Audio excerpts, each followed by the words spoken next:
Okay, so I figured it out. If you wanted to change or alter both his appearance and personality, you clicked on both. Because then when you hit change page, hold on. Did that not do it right? If I do his hair like that, okay, and then you do, yeah, his pants are like that, and then his PJs, and then his jacket, okay. I don't understand. Oh, then you hit done. Oh, I get it. You go through, you change his appearance, which is what I just did, and then you hit done, and then it takes you to personality. Okay, so here, based on our choices, we were able to help make Cove more warm and affable and less cold and quiet, which I actually really like. I feel like our Cove we were able to help Cove become less socially awkward and more socially adept. So I think that's a good thing. And then also by the same vein, he's become more sporty and less studious. I'm wondering because I basically mentioned something about the stone, like him being able to hit the stone further. So yeah, I don't want to change his personality at all. Like, this is exactly what I wanted. I want him to be more warm, more socially adept, and more sporty. Because I like the sporty guys. Like, if I was being 100% honest, like my husband, he's a sporty guy, so it makes sense. So done. August ended, September began. It was time to go back to school. Lizzie groaned and complained the entire first week. She hated going to classes. Still, there were interesting things to do that couldn't be done anywhere else. You weren't sure how Cove felt about it. He was enrolled that year. That was like a sign Cove would be staying in Sunset Bird for a while. At school, he was always alright, but kept his distance from the other kids, from what you saw anyway. Whenever he could, youthful affection. Whenever he could, Cove stuck to you like glue. He didn't even mind that much what you did to pass the time, as long as it was together. Sometimes it was like things were exactly the same as when you had first met. But other times, as you got older, you couldn't ignore how the feelings had changed in meaningful ways. That year, the divorce of Cove's parents was finalized. You overheard your parents talking about it, saying Cove's dad got full custody. Huh. I guess we never did learn, the reason behind the divorce. Not that it was any of our business. It's not any of our business, but I wasn't sure if it was ever brought up at some point. Maybe Cove might have brought it up. At first, you worried that meant bad news. It had made Mr. Holden cry, apparently. Then you found out it meant Cove would keep living with his dad. He would only stay with his mom a few weeks of the year. Cove cried too, for different reasons, you thought. It seemed like Cove and his dad might move again. But Mr. Holden decided to stay after all. Mom asked him about it once. He had said he didn't want to uproot Cove's life a second time. I think that's really nice. That's really nice of him. Mr. Holden tried to get Cove to like Sunset Bird more. He kept encouraging his son to go out and see the place. Sometimes Mr. Holden volunteered you to spend time with Cove. He seemed very confident that it was an effective strategy. Cove never talked to anyone about what happened with his parents, and withdrew whenever it was brought up. It was hard for him, yet nobody knew how to help. Eventually, Cove stopped crying on his own. You couldn't understand what had changed. But you hoped that you could help him feel better still, since even without the tears, he looked sad. Maybe one day, he could say out loud what he felt inside. After that, it felt like things had gone back to normal, except what was normal didn't stay the same. Years passed, and suddenly, you were in middle school. You weren't a kid anymore. You were 13 years old. Oh, that age. That officially made you a teen, even if your sister didn't agree. The toys and crayons that used to litter every space in your room had been packed away somewhere, replaced by new hobbies, which means that our sister is at least 15, at least. There were other changes too, and Shiloh is now 12. Now 12. Cove's cast got taken off. It only took 5 years, but finally after 5 years it was off. It was weird to see him without initially. Underneath the pink plaster ended up being a long, thin scar that snaked across his forearm. Cove's chest puffed out in pride when someone drew attention to it. He also went through a major growth spurt. He was the tallest student in his class for 2 years in a row. Cove will probably hold that spot again next time. I do like tall guys, but I also have a soft spot for short guys as well. Some of the guys that I know that I had a big crush on were short guys, and they were short and fit. Short and fit guys, I don't know. That was always a soft spot for me. A huge soft spot for short but fit guys. In class, people knew him for more than just being tall. He also stood out because of how well he did on tests and in other academic situations. Over the years, he began opening up more too. You saw him talking amicably with other kids or neighbors from time to time. Nice! I'm so proud of you, Cove. How we all did on tests and other okay, so they say that he's more sporty, but he's still like a good student. I like that he's also still smart. I like that the game said, okay, just because he's sporty doesn't mean he's a dumb jock, which I like. And yeah, it's great that he's opened up more. And the only kid that came to visit the neighborhood when you were little, Shiloh, well, he was gone. Oh, Shiloh's gone? Aww. He and his mom moved back south because of her work, just 1 year after Cove came to Sunset Bird. That's really interesting. I'm wondering what would happen. Is it possible for your choices, I'm wondering if it's possible for your choices to somehow keep Shiloh from staying. Because it just seems like a missed opportunity if you don't keep, characters from stage 1, if you don't keep Shiloh around. I mean, yeah, you have your sister, obviously, but Shiloh seemed like a really cool dude, and I was genuinely curious to see if, what he would be like, as he's got older. That would have been really neat, but I guess the game weren't going to do that. I'm wondering if maybe it's because they did say that if you have at least a crush status with Cove, that you wouldn't be able to flirt with anyone. So maybe they took Shiloh away because, well, maybe he's supposed to be a flirtable character, and if you're not able to flirt with Shiloh when you're older, then there's no point in keeping him around, which I disagree, because I feel like you and Shiloh could still be total BFFs and still romance Cove.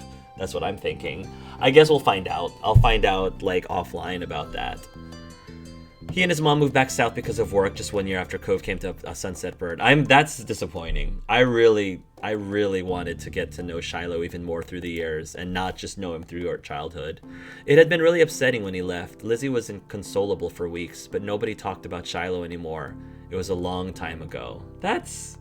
I'm bummed. I feel like that's a missed opportunity. I feel like even if you made certain decisions, especially since I went out of my way to choose a bunch of choices, I made a bunch of choices that clearly showed that I was trying to become friends with Shiloh more. I would have loved if the game recognized that and said, okay, the player seems to be interested in hanging out with Shiloh. We shouldn't take him away from the story. That's just me. You learned some heartbreaking things became less sad the further away they were, even if they had never gotten any better. That is very true. That's part of life. That was sad in its own way. Things at home were different too. You still lived in the same house and all, but it wasn't how it was before. Ma dyed her hair purple. Dyed her hair purple, wanting something new, and liked it so much she kept dyeing it. You remember calling her mommy as a kid, but something like that seemed awkward nowadays. You were much too old for the word. I actually still call my mom... I still called my mom mommy through middle school and high school, I think. I think once I got to college, I kind of flipped between mommy and ma. Nowadays, I call my mommy ma as well. Hey ma. Yeah, I say ma. I don't say mom as much. Have I called her mommy? I don't think I've called her mommy recently. So yeah, I think that's the evolution how I called my parents. Lizzie felt too mature for her nickname too. She insisted on everyone calling her Elizabeth. So you did. I like this. I love how they try to keep this as realistic as possible, and things change. A lot of things don't stay stagnant through the years. A lot of different things happen. Your mom soon gave her permission to go to places other than the playground and shopping street, which she took advantage of. You rarely saw her around the old neighborhood. In fact, she hardly spent time with you the way she did before. Elizabeth instead associated more and more with girls from school who were her own age. I mean, I didn't go out of my way to spend a lot of time with her, so maybe if I did end up like spending more time with her and agreed with her more, maybe would have been closer. Maybe the difference between 13 and 15 was greater than the difference between 8 and 10. You started befriending new people yourself, like Derek Suarez. He didn't live in the neighborhood or go to the same school. What happened was his and Cove's dads struck up a business partnership a few months ago. Since then, Derek would pop up in the area now and then. It seemed Mr. Suarez was happy to let Derek tag along to his work, if Derek had the time for it. Without a doubt, everyone and everything around you had changed, in small and big ways. You had too. As time went by, though, it was easy to settle into this new normal. Then, before you knew it, school was over and summer vacation had come again. Oh wow, my room is so different now that I'm a teenager.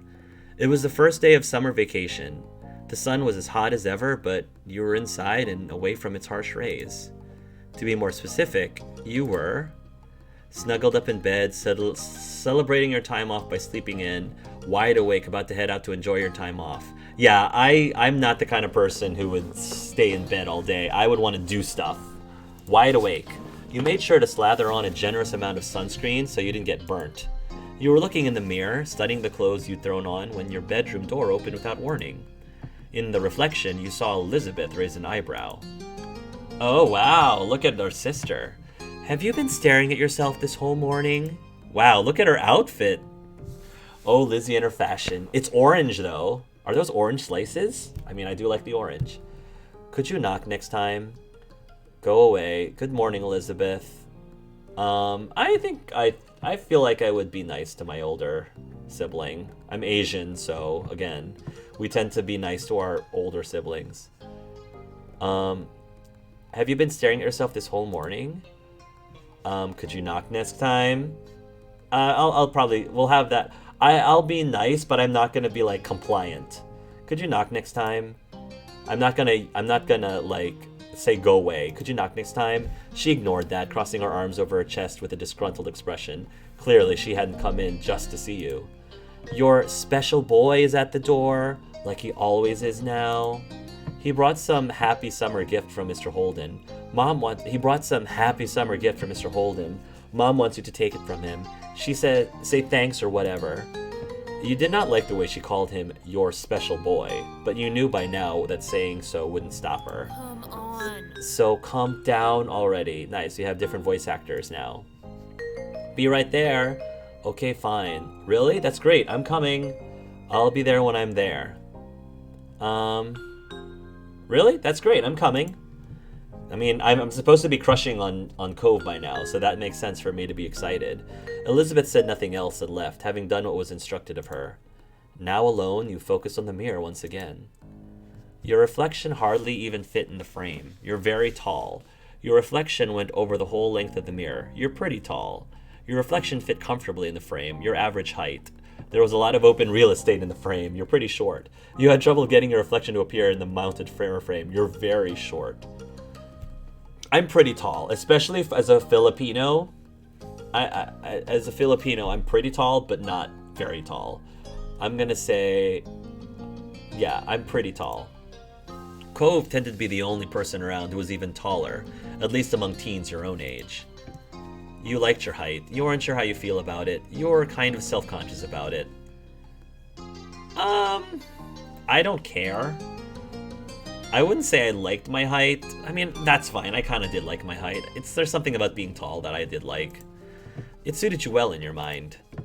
Then you put the finishing touches on your outfit while rummaging on the situation. While ruminating on the situation. Careless as they'd been, Elizabeth's words piqued your curiosity. You planned on going over to see what Cove was up to today, so this worked in your favor. It was when you spotted your reflection that you realized you were smiling wide. You were looking forward to seeing him. You left your room, taking an easy time down the stairs.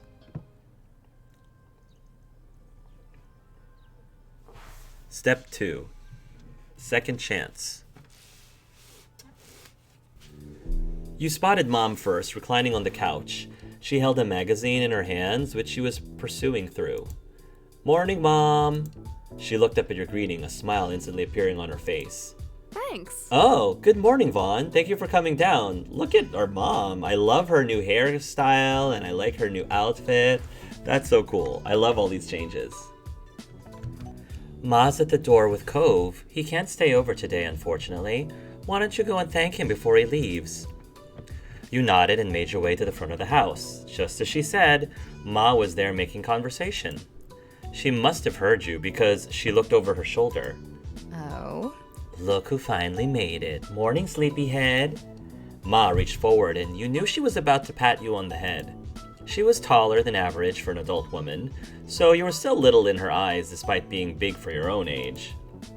You let her do it. You happily let her do it. You tilted your body aside to dodge. You pushed her hand back and laughed. You pushed her hand back and groaned. I don't think I ever felt like my mom or parents in general babied me, really, or did anything that I felt I was too old for. Like, showing physical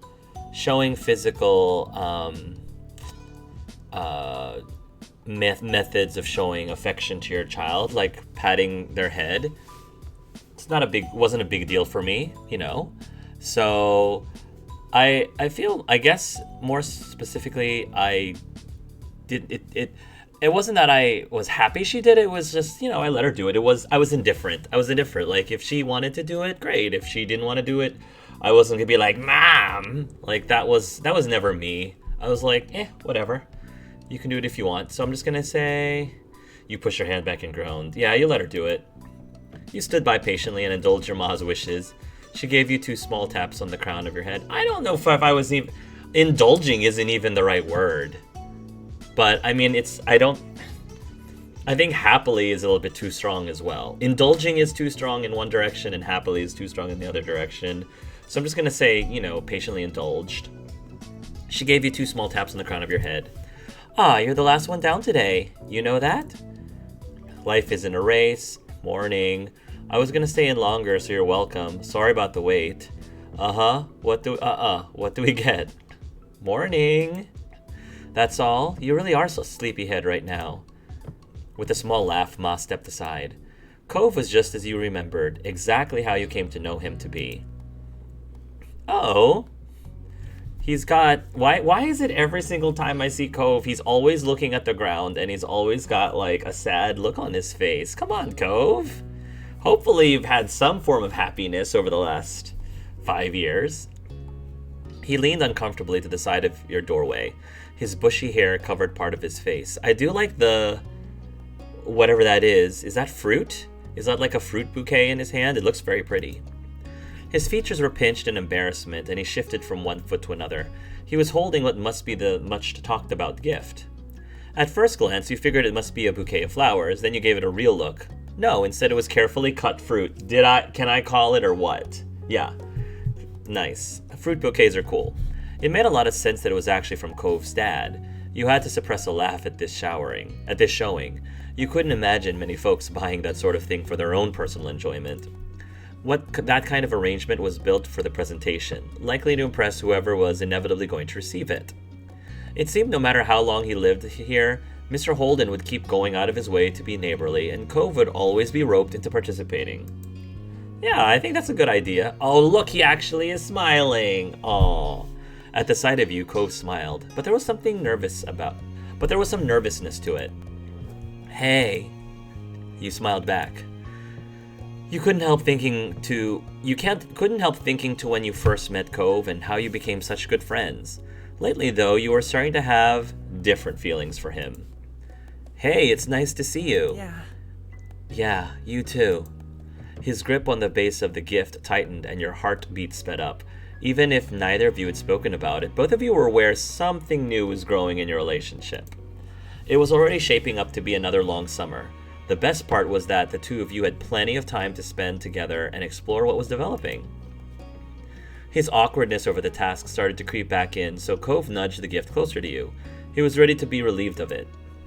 Your hands brushed over his just slightly when you took hold of the base. He flinched enough for you to know with certainty that he noticed it happen. You couldn't help but smile to yourself.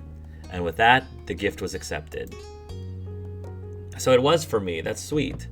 I hope you and your family like this. It's a pretty good gift. I think so anyway. He smiled earnestly. Yay! He's more socially adept. Thank you. Thank you. Dad spent a lot of time picking out the best size and design. There were so many options to choose from. Thank you. Thanks. You are too cute sometimes. I'll say you are too cute sometimes. I'm not trying to be. Well, that's the best part. Just thank my dad for all this, okay? All right. Mr. Holden's behavior really was different from any behavior you'd ever had, though after 5 years you were used to his antics, and you'd since made up your mind on what your opinion was. Mr. Holden. He was nice. He was sort of funny. He was pretty weird. You didn't like him. He was great. And kind of handsome to boot. About your dad? I don't know if I would say that. Mr. Holden's behavior really was different from any neighbor you'd ever seen, though after 5 years you were used to his antics, and you since made up your mind on what your opinion was. That is kind of weird. I'm gonna say, he was sort of funny. Sometimes that could be a good thing, and other times it was a bad thing. Your thoughts were quickly interrupted by a shout. There you are! You shared a confused look with Cove, as both of you stepped through the open door onto the neighborhood street. It didn't take long to locate the source of the noise. You spotted Derek just a few yards down the road. He ran up to you. Oh, okay, so this is like one of the new friends that we made during this time jump. You were happy at the sight of him. You were confused at the sight of him. You were displeased at the sight of him. I like to believe that I was happy. I like new people, and apparently we're supposedly friends, so I was happy. I mean, I feel kind of gypped because I kind of wanted to. I thought it'd be really cool to see what Shiloh looked like a little bit older, but so I'm just gonna have to settle for other friends. You were happy at the sight of him. Derek was certainly a welcome guest in your neighborhood. It was a pleasant surprise whenever he showed up. Oh, he's cute. Derek is a cutie pie. After stopping a couple steps away, Derek hunched over to catch his breath. Then he looked up with a wide grin. Oh, I love his green eyes. Hey. Hey, my guys. Oh, I was just at your house, Cove, but no one was there.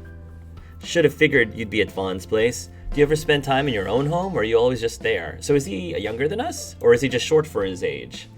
Derek laughed at his own joke. He neither did notice that it embarrassed Cove, or the embarrassment was that the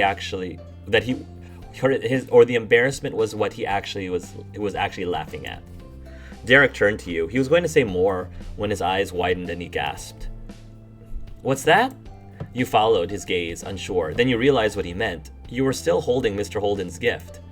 This? It's kind of like a bouquet of flowers, but made out of fruit. Nice. Nice. Can I have some? Yeah. Sure, we can share. I haven't even tried any yet. It's a gift from my family. I can't give it to you. Maybe you can have some later. No, sure we can share. Come on, Derek. You're cool. I like you. Derek grew more excited by your words, bouncing on the balls of his feet. So he's kind of like the Shiloh. He's kind of like Shiloh in that he's a bit energetic. So I like him. I like Derek. Awesome. Then he nodded his head as if to clear it. Anyway, that's right. I came here because I needed to say something big. He paused, possibly for effect. There's some other kid here in Sunset Bird. Cove was as surprised as you were by the news. Such a reaction made sense. No one around your age had moved here since Cove did 5 years ago. Were they with their family? Maybe they were cutting through.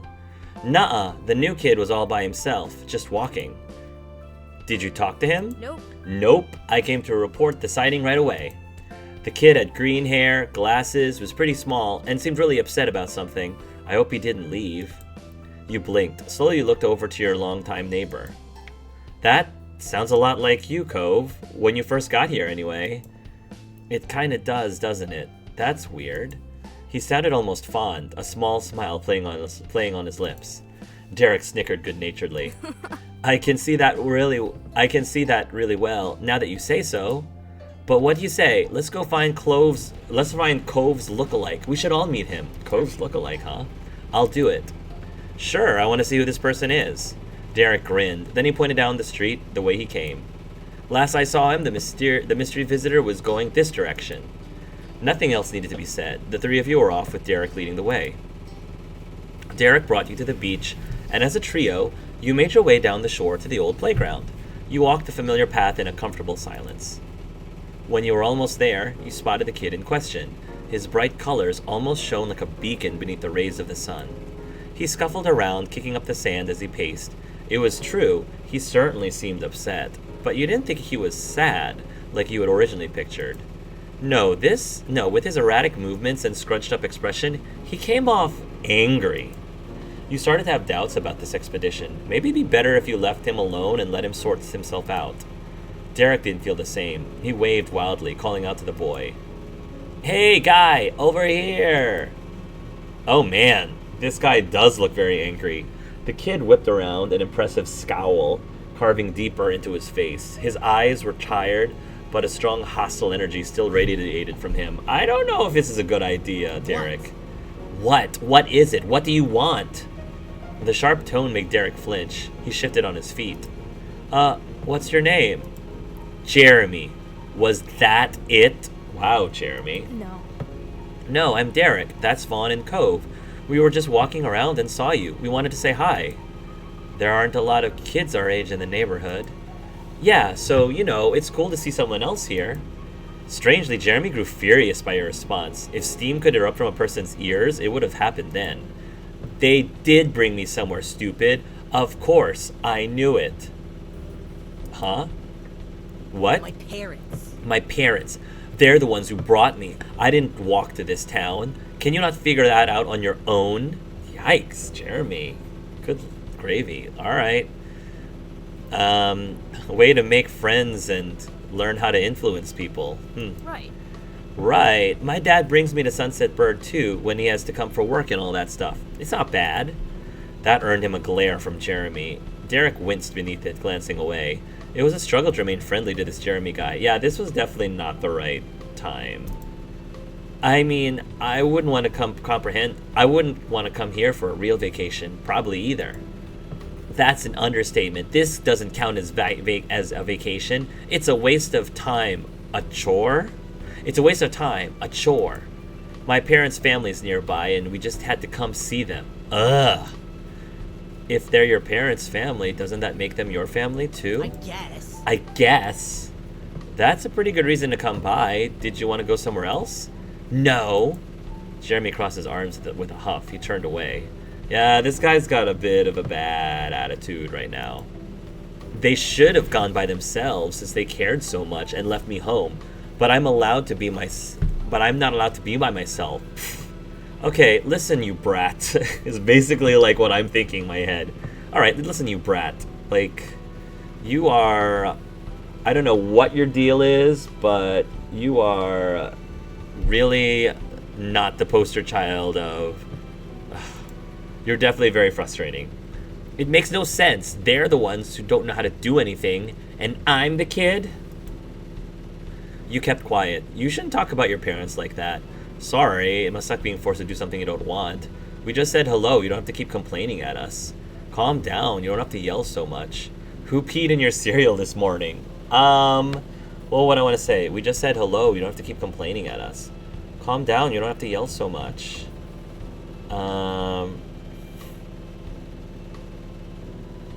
Calm down, you don't have to yell so much. You really don't know anything. I know about manners. Like, do you know about manners? Clearly not. You turned to Cove, lowering your voice. The two of you aren't that similar after all. Jeremy's must have had good hearing, though, because he caught the private exchange and scoffed. Stupid. Of course we're not similar. My eyebrows aren't stupid. Okay, you know what? This is the part where I'm like, we're not talking with this guy. If he clearly doesn't want to talk to us, He clearly is not looking for a friend right now, so let's just give him a space and keep going, because we're just wasting each other's time right now at this point. Cove's cheeks flustered crimson at the insult. You couldn't be sure if it was out of embarrassment or anger. Maybe both.